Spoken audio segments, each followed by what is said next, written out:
সুপ্রভাত বন্ধুরা। আজকে আমি আবার আমার গ্রামের বাড়ি থেকে, পশ্চিমবঙ্গে যেখানে আমার বাড়ি মসলন্দপুরে, সেখান থেকে আবার আমি ফিরে যাচ্ছি ব্যাঙ্গালোরের বাড়িতে। আমরা এসেছিলাম গত 19 তারিখে। সে ভিডিও আসবার সময় যে ট্রেনে এসেছিলাম সে ভিডিও দেখেছেন। আর 19 তারিখ থেকে আজকে 10 তারিখ, 10ই মে, আজকে আবার আমরা ফিরে যাচ্ছি। আমাদের আজকের যে প্লেন, মানে আমরা এসেছিলাম ট্রেনে, যাব প্লেনে, এই প্লেনের যে যাত্রা সেটা সম্পর্কে এই ভিডিওর মাধ্যমে আপনি জানতে পারবেন। আর এর থেকে আপনি যেগুলো জানতে পারবেন, যদি আপনি প্লেনে প্রথমবার যাত্রা করেন বা আপনি যদি আগেও যাত্রা করে থাকেন, তাহলে কি কি বিষয় মাথায় রাখতে হয়, কিভাবে টিকিট কাটা, তারপরে প্লেনের কি হয়, কি নিতে পারেন না নিতে পারেন, এই সমস্ত তথ্যগুলো আপনি এখান থেকে পেয়ে যাবেন। আমি যাচ্ছি কলকাতা বিমানবন্দর, মানে নেতাজি সুভাষচন্দ্র বিমানবন্দর থেকে ব্যাঙ্গালোর বিমানবন্দর, অর্থাৎ কেম্পুগুয়াডা ইন্টারন্যাশনাল এয়ারপোর্ট। এখানে আমাদের আজকের প্লেন এয়ার ইন্ডিয়া এক্সপ্রেসে দুপুর 1:30টায়, সেটা ওখানে পৌঁছাবে 4টের একটু পরে, বোধহয় 1:40 নাগাদ হবে, আর একটু পরে।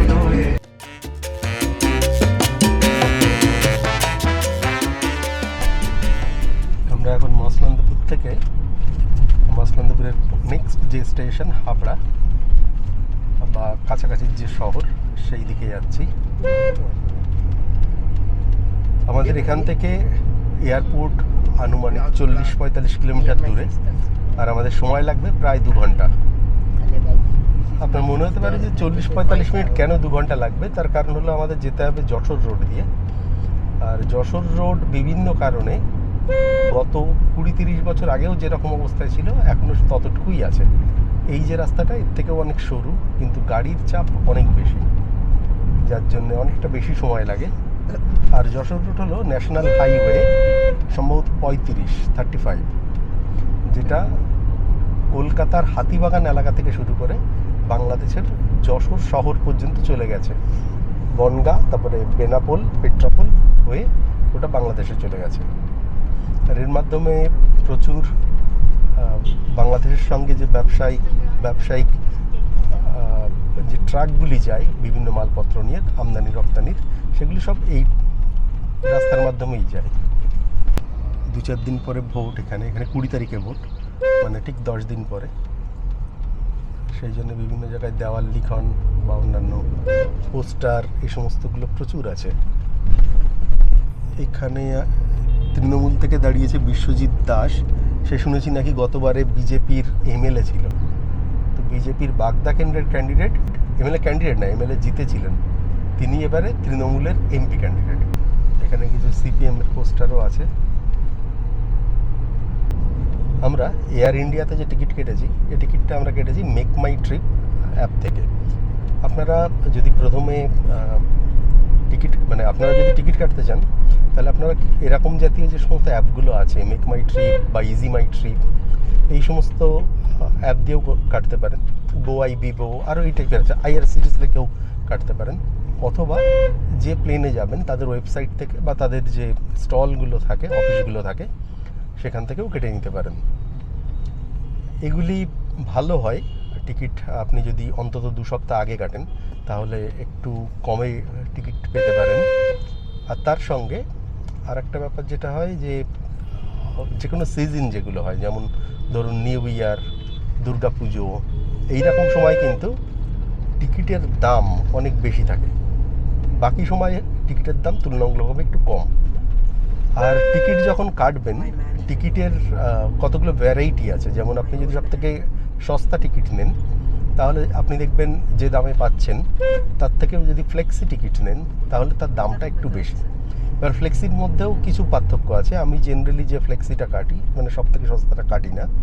তার কারণ সবথেকে সস্তা কাটলে আপনার যদি কোনো কারণে টিকিট ক্যান্সেল করতে হয় বা ওই সময় যদি না যেতে পারেন, তাহলে কিন্তু আপনার একটা পয়সাও ফেরত পাবেন না। যদি ফ্লেক্সি টিকিট কাটেন, তাহলে আমি যে অপশানগুলো জেনারেলি নিই, ক্যান্সেলেশনটা ফ্রি করি না, কারণ আমি ক্যান্সেল করবার কোনো মানে নেই, আমাকে যেতেই হবে, কিন্তু ডেট চেঞ্জটাকে অপশানে রাখি। আর এর জন্যে আমাকে প্রায় কখনো টিকিট হিসাবে কখনো 500 টাকা বেশি দিতে হয়, কখনো 1000 টাকা। এবারে 1000 টাকা মতো বেশি ছিল। আর এই 1000 টাকা বেশি দিয়ে আমার ডেট চেঞ্জের অপশানটা ছিল।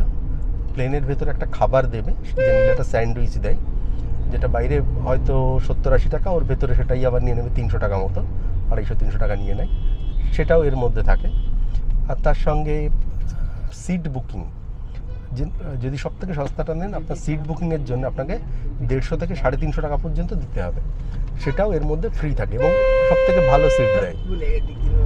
অর্থাৎ আমার ধরুন সিটের জন্য 300-350 টাকা, খাবারের জন্য আরও 250 টাকা, 500 টাকা 600 টাকা এখান থেকে এসে যাচ্ছে, আর 400 টাকা এক্সট্রা লাগছে, যেটার মাধ্যমে আমি চাইলে অন্য ডেট নিতে পারি। আমি 10 তারিখে আজকে কেটেছিলাম, চাইলে আমি অন্য ডেট নিতে পারি। তবে এখানে একটা সমস্যা আমি দেখলাম, যেটা এয়ার ইন্ডিয়াতে আমি পেয়েছি, যেটা আমি গত বছর ইন্ডিগোতে কেটেছিলাম, ইন্ডিগোতে পাইনি। ইন্ডিগোর ক্ষেত্রে আমি দেখেছিলাম যে ডেট চেঞ্জ করলে আজকেই আমাকে হয়তো আরও অনেকগুলো অপশান দিচ্ছিল, কিন্তু এয়ার ইন্ডিয়া দেখলাম ওরা যে অপশানগুলো দিচ্ছে, আমার এটা ডিরেক্ট ফ্লাইট, 2.5 ঘন্টা লাগবে, ওরা আমাকে কোনো ডিরেক্ট ফ্লাইট কাছাকাছি সময়ের মধ্যে দিচ্ছে না, বা শনি রবিবারে দিচ্ছে না, ওয়ার্কিং ডেতে দিচ্ছে। মানে অপশানটা অনেক কম, এবং পয়সা দিয়েও আমি অন্য সময়ের টিকিট নেব, সে অপশানটাও দেয়নি। সেই জন্যে আপনারা যদি টিকিট কাটেন ফ্লেক্সি টিকিট, আমি বলবো এয়ার ইন্ডিয়া এক্সপ্রেসে কাটবেন না, ইন্ডিগোতে কাটতে পারেন। আমি ইন্ডিগোতে গতবারে ভালো ফেসিলিটি পেয়েছিলাম, আমি নিজেও এটা দেখলাম, আগামীবার করবো না। তবে এয়ার ইন্ডিয়াতে করাতে একটা সুবিধা হবে, সেটা আমরা ব্যাঙ্গালোরে টার্মিনাল 2-তে যেতে পারবো। এটা এয়ার ইন্ডিয়া টার্মিনাল 2 থেকে অপারেট করে, আর টার্মিনাল 2 সেটার কিন্তু ডেকোরেশনটা খুব ভালো। তো এটা আমরা ভিডিওতে দেখেছি, সেটা কেমন সেটা আজকে গেলে দেখতে পাবো, আপনাদেরও দেখাতে পারবো। তো এই টিকিটগুলোর সম্পর্কে তো বললাম, আর বাকি যেগুলি আপনাকে করতে হবে এয়ারপোর্টে যাওয়ার আগে, যেমন আমরা যখন যাচ্ছি আমরা ওয়েব চেক ইন করে নিয়েছি 2 দিন আগে, সেটা আপনি যদি অ্যাপ দিয়ে করেন, যেমন আমি মেক মাই ট্রিপ দিয়ে করেছি, সেখান থেকেই আমি ওয়েব চেক ইনটা করে তার টিকিটটাকে আমি নিয়ে নিয়েছি, আমার মোবাইলেই নেওয়া আছে। তার সঙ্গে আপনি যখন ট্রাভেল করবেন, আপনাকে ডিজি যাত্রা বলে একটা অ্যাপ আছে, সেটাতে কিন্তু আপনাকে রেজিস্ট্রেশন করে নিতে হবে। তাহলে ওখানটা এয়ারপোর্টে যে লাইন হয়, সেই লাইনটা আপনি লাইনে দাঁড়ানোর দরকার হবে না, ডিরেক্টলি এন্ট্রি পেয়ে যাবেন। আমি অলরেডি আমার ডিজি যাত্রা অ্যাপ আমার মানে একজনের সঙ্গে, একজন অ্যাডাল্টের সঙ্গে বাচ্চাদের অ্যাড করতে পারেন। তো আমার সঙ্গে আমার ছেলেরটা অ্যাড করেছি, আমার স্ত্রীর সঙ্গে মেয়েরটা অ্যাড করেছি। এবারে যখন যাব তখন আমরা তাড়াতাড়ি এখান থেকে পাসটা পেয়ে যাব, যে কারণে ডিজি যাত্রাটা আপনি আগেই ইনস্টল করে নেবেন। ডিজি যাত্রা একটি অ্যাপ, যেটি আপনি প্লে স্টোর থেকে ডাউনলোড করতে পারেন, তারপরে আধার ওটিপি দিয়ে ভেরিফিকেশান করে তারপরে গিয়ে আপনার যে প্যাসেঞ্জার, আধার ওটিপি দিয়ে ভেরিফাই করলে আপনি প্যাসেঞ্জার লিস্ট পেয়ে যাবেন, মানে তৈরি করে ফেলতে পারবেন। তারপরে যে টিকিট যার হবে, ওই যখন ওয়েব চেক ইন করেছি ওর বারকোডটা স্ক্যান করলে ওর প্যাসেঞ্জারের যে ডিটেল এবং যে টিকিটের ডিটেল, সেগুলো সমস্ত এন্ট্রি হয়ে যাবে। তো এই কাজটা আপনি আগে থেকে করে নেবেন এয়ারপোর্টে যাওয়ার আগে, তাহলে পরবর্তী সময়ে এয়ারপোর্টে গিয়ে কিন্তু তাড়াতাড়ি পাবেন। এবার দেখা যাক এর পরের অংশ, এয়ারপোর্টে গিয়ে কি হচ্ছে না হচ্ছে সেটা জানাবো। এটা হাবড়া বাজার, বৃহস্পতিবার করে ফাঁকা থাকে, কিন্তু আজকে শুক্রবারে একটু ভিড় আছে যা দেখছি। বৃহস্পতিবার হাবড়া বাজার বন্ধ থাকে। আজকে অক্ষয় তৃতীয়া, সেই সমস্ত পুজোর জিনিসপত্র বিক্রি হচ্ছে হাবড়া বাজারে। এটা যশোর রোড, ন্যাশনাল হাইওয়ে 35। রাস্তা কত চওড়া দেখুন। পশ্চিমবঙ্গের বাইরে এত সরু ন্যাশনাল হাইওয়ে আর কোথাও ভাবাও যায় না। আর এটা বড় করা যাচ্ছে না, কারণ এই গাছগুলো থাকার জন্য। বড় করতে গেলে গাছ কাটতে হবে, সেই জন্য।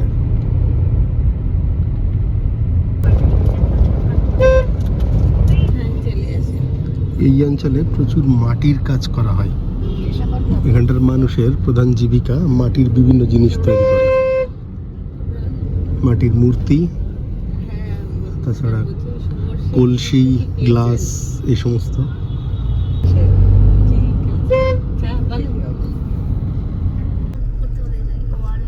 বারাসাত চাপাডালি মোড়।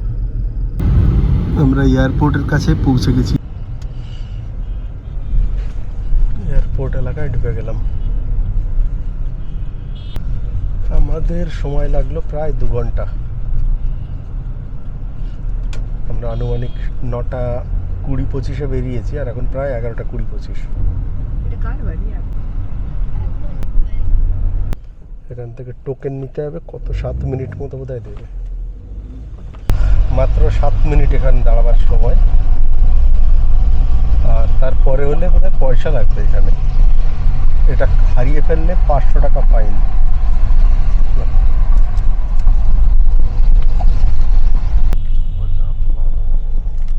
এয়ারপোর্ট, আর এখানে ডিজি যাত্রার QR কোড আছে, এটা না হলে এখানটা সব লাইন দিতে হবে বা এখান থেকে করতে হবে।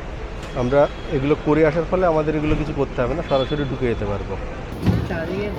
এখানে ব্যাগ ড্রপ করতে হচ্ছে, আমাদের ব্যাগ জমা দেওয়া হয়ে গেছে, এরপরে সিকিউরিটি চেকের জন্য যেতে হবে।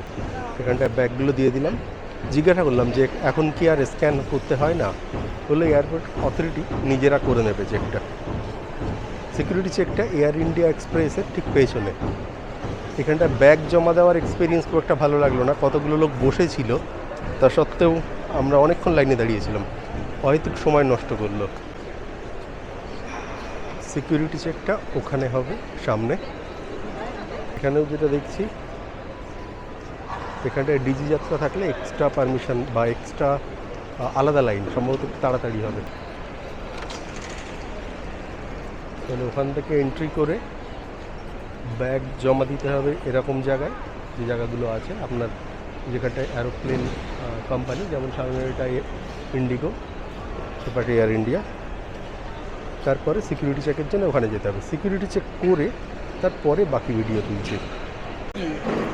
এই সিকিউরিটি চেক বস্তুটা হলো সবচেয়ে ঝঞ্ঝাটের, এই কারণে আমার প্লেনে আসতে ইচ্ছা করে না। এখানটায় সিকিউরিটি চেক হলো, সব কিছু খুলে, বেল্ট টেল্ট মানি ব্যাগ সব কিছু খুলে তারপরে এখানটা সিকিউরিটি চেক করতে হয়, আর তারপরে সব আবার ব্যাগে ভরতে হয়। খুব যন্ত্রণার এটা। একটু ট্রাভেল লাউঞ্জে যাবো, দেখি যদি ক্রেডিট কার্ডের যে লাউঞ্জ অ্যাক্সেস থাকে সেটা করা যায়। এখন বাজে 12:25, আর তার মানে আমরা 20 মিনিট থাকতে পারবো।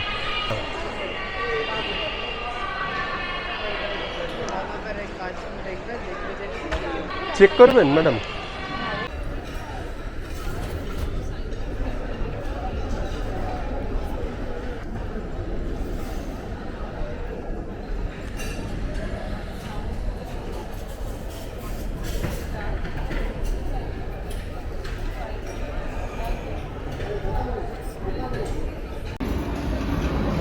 বাবা একটু আসুন আমার সাথে।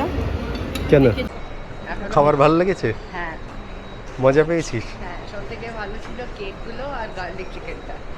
সব থেকে ভালো ছিল কেক আর গার্লিক চিকেন। হ্যাঁ, বাকিগুলো অত ভালো ছিল না। পনির তোর ভালো লেগেছে খেয়ে? ভালো লাগেনি। তুই তো খেতেই পারিস না, একটুখানি খাস। চল, আমাদের গেট নাম্বার 24।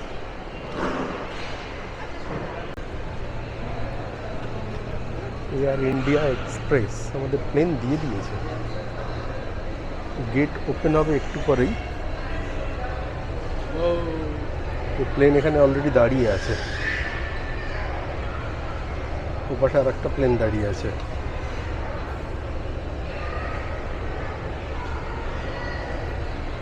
আমাদের ব্যাগগুলো তোলা শুরু হয়নি এখনো, বোধহয় যেগুলো এসছে সেই ব্যাগগুলো এখনো নামাচ্ছে, যে এখানে যা দেখতে পাচ্ছি। দেখুন এখান থেকে একটা প্লেন এখন টেক অফ করবে, ইন্ডিগোর প্লেন। আর একটা প্লেন উঠছে, কোথায় গেল সে?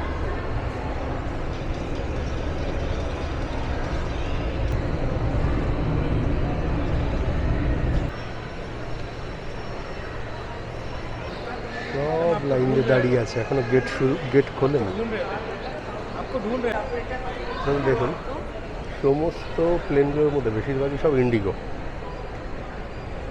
নীল হলো ইন্ডিগো, তো বেশিরভাগই ইন্ডিগো। আর একটা এয়ার ইন্ডিয়া এক্সপ্রেস, একটা আকশা এয়ার, তাছাড়া বাকি যতগুলো আছে সব ইন্ডিগো। এর ফলে ইন্ডিগোর টিকিট কাটলে রিশিডিউল করবার সময় খুব সুবিধা হয়, অপশান অনেক বেশি পাওয়া যায়। যাদের পেছনের দিকে সিট তাদের আগে ডাকছে, আমাদের একদম সামনে সিট, তো আমাদের একটু পরে ডাকবে।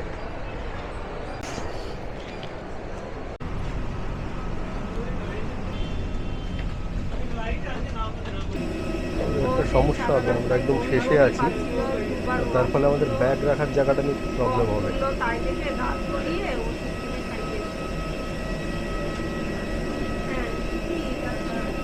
ব্যাগ সবার রাখা হয়ে যাবে, আমাদের রাখার জায়গাটা খুব মুশকিল হবে। আমরা এখন প্লেনে বসে গেছি, আর ট্রেন কিছুক্ষণ লেট হয়ে গেছে, অলরেডি বেশ কিছুক্ষণ লেটে চলছে, তার মানে আমরা বেশ কিছুক্ষণ দেরিতে পৌঁছাবো। আমরা আমাদের বসার জায়গা মিঠি জানলার পাশে, শুভ আছে তারপরে এখানে, তিনজন পাশাপাশি আছে। টেক অফ লাইনের দিকে যাচ্ছে প্লেন এখন।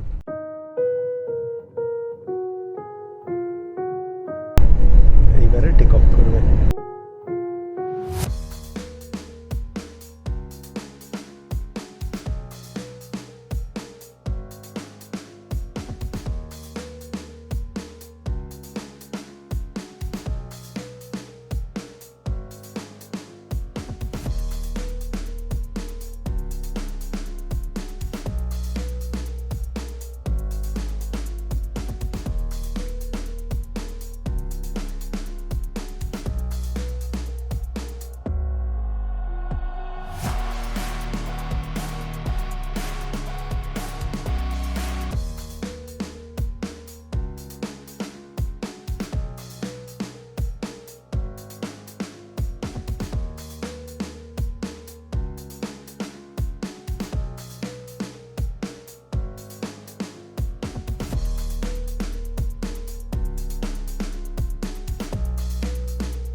আমরা প্রায় ব্যাঙ্গালোর পৌঁছে গেছি, আর অল্প কিছুক্ষণের মধ্যেই ব্যাঙ্গালোর এয়ারপোর্টে ফ্লাইট ল্যান্ড করে।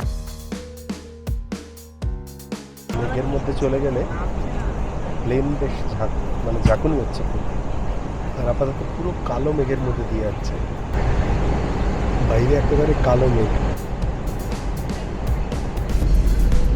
প্লেন টার্নিং নিচ্ছে।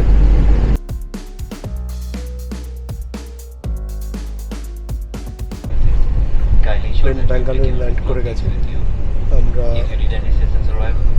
এয়ারপোর্টে যখন নামছি তখন বৃষ্টি হচ্ছিল, বাইরে এখনো বৃষ্টি হচ্ছে অল্প।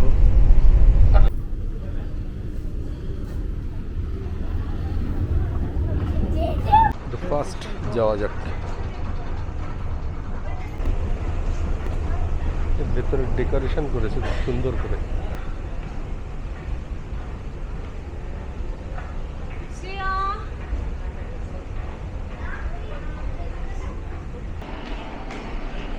ক্রিস্টাল 3D টিভি, পেছন দিকটা দেখা যাচ্ছে।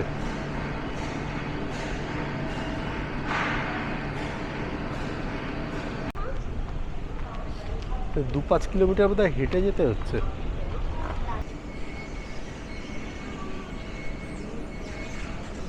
দেখি কতক্ষণে ওর ব্যাগ পাওয়া যায়।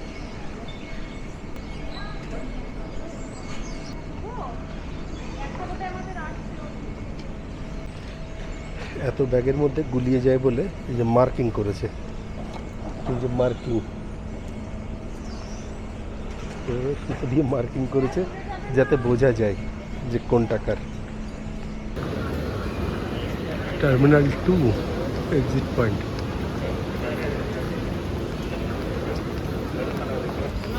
প্রাইভেট গাড়ি আসলে তার পিক আপ পয়েন্টটা এদিকে, আর ওলা উবের ওদিকে।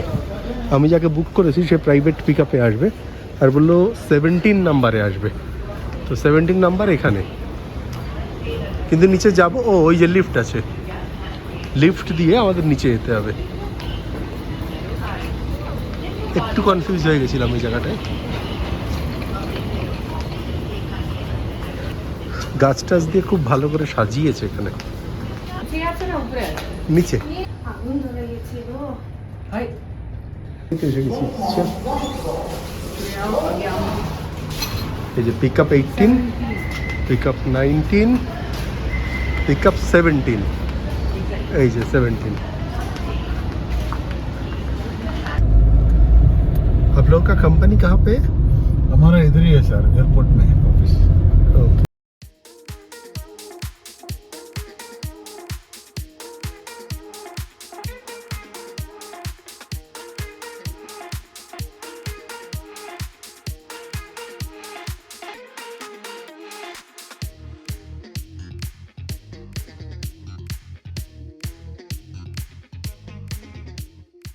ব্যাঙ্গালোর পৌঁছে গেছি, এয়ারপোর্ট টার্মিনাল 2 থেকে বেরিয়ে টার্মিনাল 1 কাছে এসে গেছে।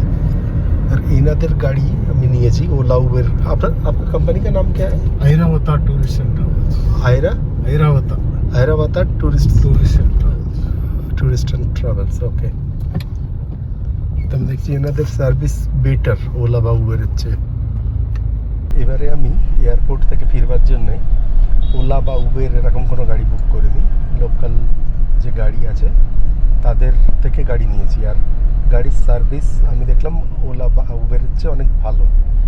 ভালো এই কারণে বলছি, এক নম্বর গাড়ি যেটা দিয়েছে, আমি বলেছিলাম লাগেজ অনেক আছে, তার জন্যে আমি চেয়েছিলাম বেশি লাগেজ হয় সেরকম গাড়ি দিতে। ইটিওসের কথা বলেই দিয়েছিলাম যে টয়োটা ইটিওস গাড়ি দেওয়ার জন্যে, তো টয়োটা ইটিওস গাড়ি দিয়েছে।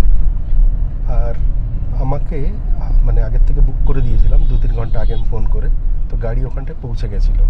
ওলা উবেরে যেটা হয় যে ওখানটা গিয়ে গাড়ি অনেক সময় পাওয়া যায় না বা অসুবিধা হয়, তো সেরকম কিছু হয়নি। আর এনাদের রেট ফিক্সড, এনাদের রেট 1000 টাকা যদি টোল রোডে আসে, আর যদি টোল রোড না হয় তাহলে 900 টাকা। তবে এখন নর্মাল রোডটা, ব্যাক রোডটা খারাপ থাকার জন্য বললেন যে টোল রোডেই যেতে হবে, কারণ লাগেজ অনেক আছে, খারাপ রোডে অসুবিধা হবে। আমি যে রেটটা বলছি আজকে 2024 সাল, 2024 সালের মে মাসের 10 তারিখ আজকের রেট, পরে রেট বাড়তে পারে। তো যাই হোক, 1000 টাকা দিয়ে আমি এয়ারপোর্ট থেকে সিভি রমন নগর এটা আসছি। আমি গত বছর কিন্তু এটাই এসেছিলাম প্রায় 1200-1250 টাকায়। আর যদি এয়ারপোর্ট ট্যাক্সি নিই তো ওরা আরও বেশি চেয়েছিল। সেই হিসাবে রেটের দিক থেকে ভালো, সার্ভিস ভালো, গাড়ি ভালো। তো আপনি যদি এনাদের সঙ্গে যোগাযোগ করতে চান, আমি এটা অন্যের থেকে এই রেফারেলটা পেয়েছিলাম যে এনাদের গাড়ির সার্ভিস আছে। সেখান থেকে আমি জাস্ট এয়ারপোর্টে যখন আমি উঠছি, প্লেনে যখন ঢুকছি তখন আমি ফোন করেছিলাম যে আমার প্লেন ল্যান্ড করবে এরকম 4:10-এ, তো সেই অনুযায়ী গাড়ি পাঠিয়ে দিতে। তারপরে দেখলাম আমার কাছে হোয়াটসঅ্যাপে মেসেজ এসেছিল যে গাড়ির নাম্বার কত, ড্রাইভারের ফোন নাম্বার। তো সেদিক থেকে কোনো অসুবিধা হয়নি, সার্ভিস একদম পুরো পারফেক্ট। আপনি যদি এনাদের থেকে বুক করতে চান আপনার সুবিধার্থে এই নাম্বারটা আমি শেয়ার করে দিই, আর 9972014496, মানে 9972014496। আর যার নাম, তার নাম হলো লিঙ্গারাজ। তো লিঙ্গারাজ বলেই আমি সেভ করে রেখেছি, আর নাম্বারটা বলে দিলাম। আমার যে অভিজ্ঞতা আজকে তাতে খুব ভালোভাবেই রেকমেন্ড করা যায়।